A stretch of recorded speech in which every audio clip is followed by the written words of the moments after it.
on where things finished a feud, happened in the middle of the matches that made no sense happen. Jericho always comes out on top for no good reason. And this was kind of like the greatest hits of the worst of Chris Jericho all in one match. It only took 15 minutes, but this was 15 of the most embarrassing minutes that pro wrestling has ever seen. The match is called Barbed Wire Everywhere. And they had barbed wire around the ring, and they had barbed wire tables in the ring, and tables with barbed wire outside on the floor, and the microphone, the public address microphone was wrapped in barbed wire.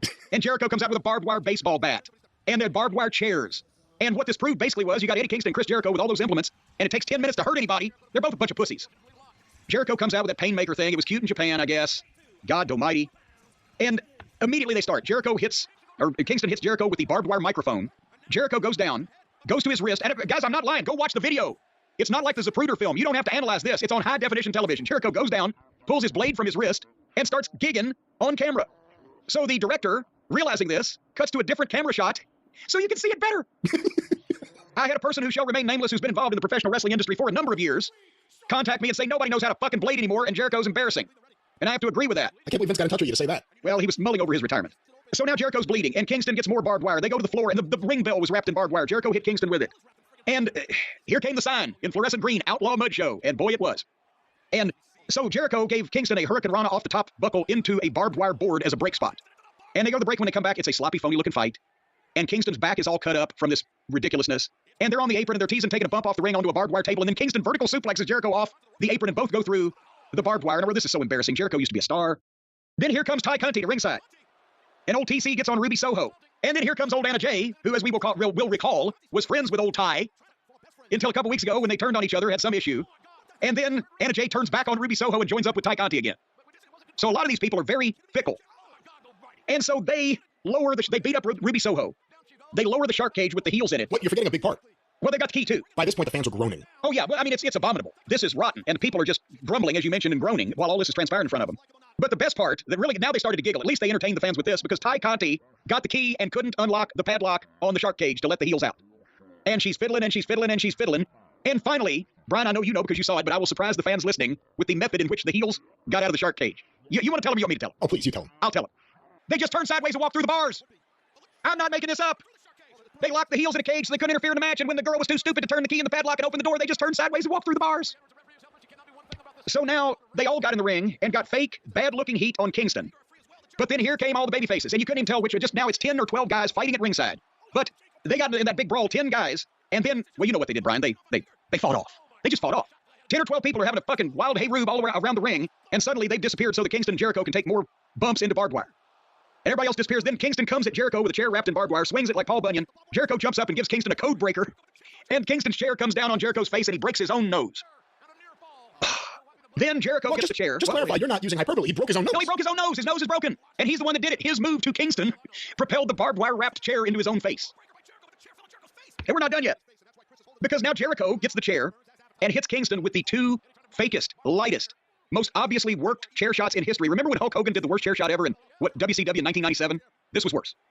And then Kingston comes back from being hit with a barbed wire chair, but not hard, and hits his back fist and gets a 2 count. And then he wraps Jericho up in barbed wire and gets him in a stretch plum. But now here comes Sammy Guevara. And he just jumps in the ring, gets on Kingston. And they're starting to get heat on Kingston again. And there's poor referee Donald Stevens, completely powerless to do anything about this. By the way, did you hear that Aubrey Edwards changed her name to Donald Stevens? Well, that's the name that people are alleging she uses online to have people have content taken down. She's using a fake name, an alias. Yes, with addresses tied to the AEW offices. Apparently, she's all elite, though, because one of the signs also was Don Stevens is all elite. So then, Jericho hits a Judas elbow with barbed wire wrapped around his elbow. And again, that's where my DVR froze. Because they were so drastically low on time, they weren't trying to run over again. They're just always low on time because they can't manage their time. So I had to watch the clip of the finish on Twitter.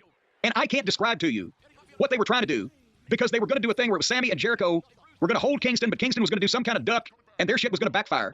But by the time they botched it once, and then Eddie kind of halfway turned around and shoved somebody, it ended up looking like that Sammy just hauled off and punched Jericho in the face while he was looking at him for no reason. And then Jericho beat Eddie Kingston, but then Kingston responded by throwing Jericho into a netting or webbing of barbed wire where he could lay there and sell in a spastic fashion. And then they went off the air. Was this... I think because of the timing, this wasn't the worst match ever on AEW. Imagine how much territory that takes in, but because of the timing and what they're doing to themselves, the self-inflicted wounds to their own feet, this could have been the worst thing they ever did. It was embarrassing. It was phony looking, obviously outlaw. Wrong guy won. All the gimmicks misfired, didn't work, wouldn't open, whatever the case. The guy broke his own nose. What the fuck else could they have done in one segment to fuck anything else up? The run that Chris Jericho's on is especially bad. He's had so many bad moments in AEW, so many of the most embarrassing matches and moments he's been right in the middle of and then come from his head. But especially lately, Tony has just been letting him run unleashed. And this unleashed Chris Jericho is unwatchable. This was embarrassing. This was bad. It was sloppy, embarrassing sloppy, not just regular sloppy. Eddie Kingston has not come out of this feud looking... The feud's not even done. They're not even done with the feud. Come out of the feud. They're still in the middle of this. Remember when Kingston could have been the hottest thing in wrestling if they'd just capitalized on that one article?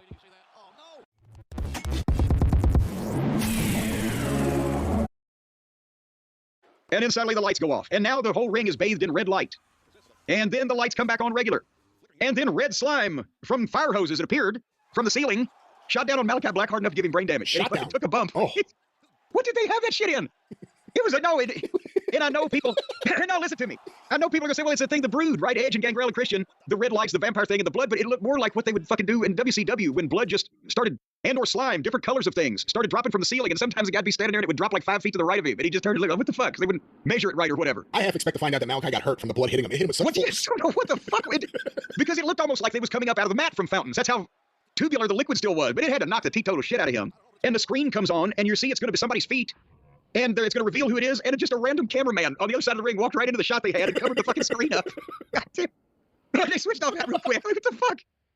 And it was Edge on the screen telling Malachi Black to be careful what he wishes for, because otherwise we'll apparently shoot you with his goddamn liquid hard enough to give you brain damage if you... It's time for West Virginia to power the nation again. We've got more energy than anywhere else in the world.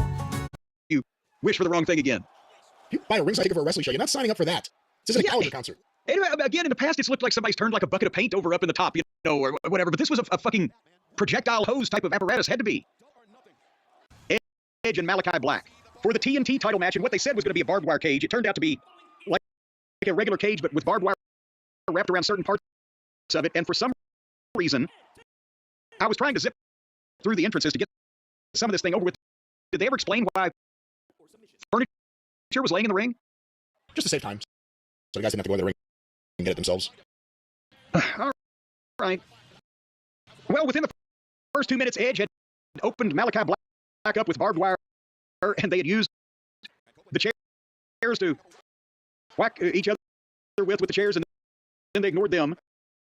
Instead of teaching them what not to do and giving them matches with him that whether he puts them over or not, that elevate them in the ring and their talent and teach some kind of timing and experience or whatever. He's just doing the same stupid shit that they're doing. But he's 50 years old and he's giving them the idea that this is shit that they ought to fucking be doing. A 50-year-old Hall of Fame talent doing garbage matches in a vanity project promotion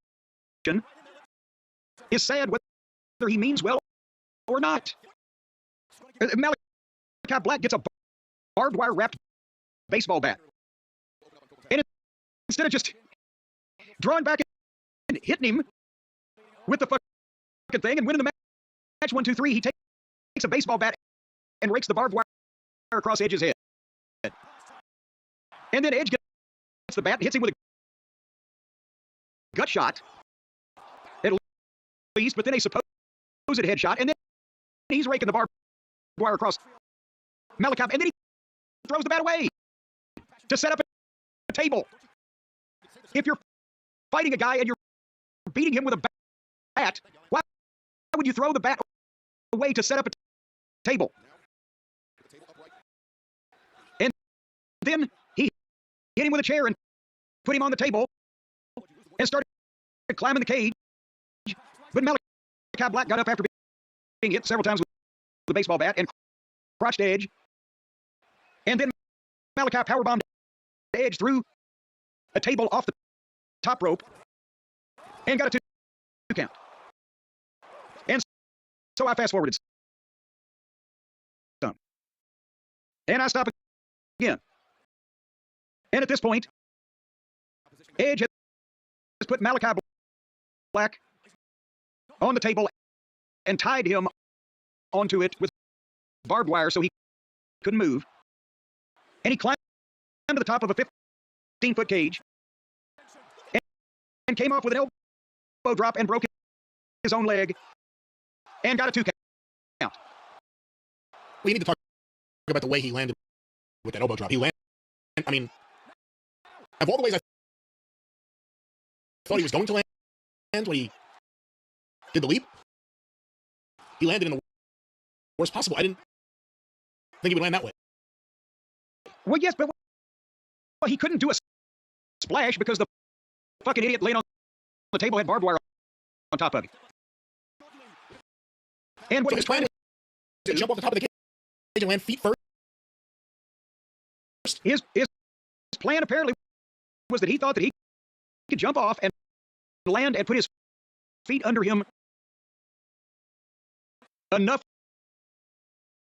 to break some fall where he could fucking the elbow drop, where he'd only be risking his fucking arm instead of his whole goddamn body and face landing on the barbed wire. He didn't mean to just jump 15 feet and land with most of his weight on his feet first and then. But the point being, he finished the match, and he's since revealed on Twitter and etc. that he broke it. What is the bone in the lower leg? The Tibia. And yeah, and he's going to have surgery of some kind and blah, blah, blah. But in the meantime, the match is still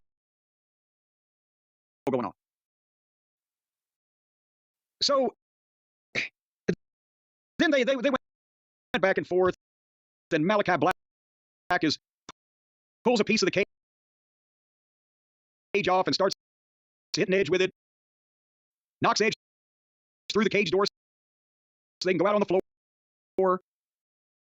But then as they're out on the floor and Edge is speared, Malachi Black, here come Brody King and Buddy, start to say Brody King and Buddy Lee. Brody King and Buddy, what is his name? Matthews. And they stand next to Malachi Black like they're going to menace Edge. And then they both go and turn and stand next to Edge. And Malachi Black starts begging off like, oh, no, no. And then they turn around and beat up Edge. What was that? Why is Edge standing there in the middle of it? Oh, you guys are going to join me all of a sudden? I never dreamed. I don't understand because it happened so quick. And it teased a lot very quickly. And then they immediately turned on Edge. Again, Yeah. the booking, I mean, the judgment they turned on. Everyone turns on him. I mean, this guy, I can't get any, these guys turned on him after 30 seconds. So then they threw him in the ring.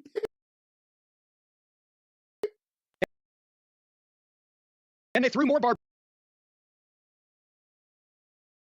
wire in the ring, and they beat Edge up 3-on-1 while the referee stood there watching slack-jawed. And they put barbed wire around his head, so the crown of thorns type of thing, for the religious imagery, for those of you who give a shit about that kind of shit. But then they never got that far because all of a sudden, music and red lighting and Gangrel came through the mat.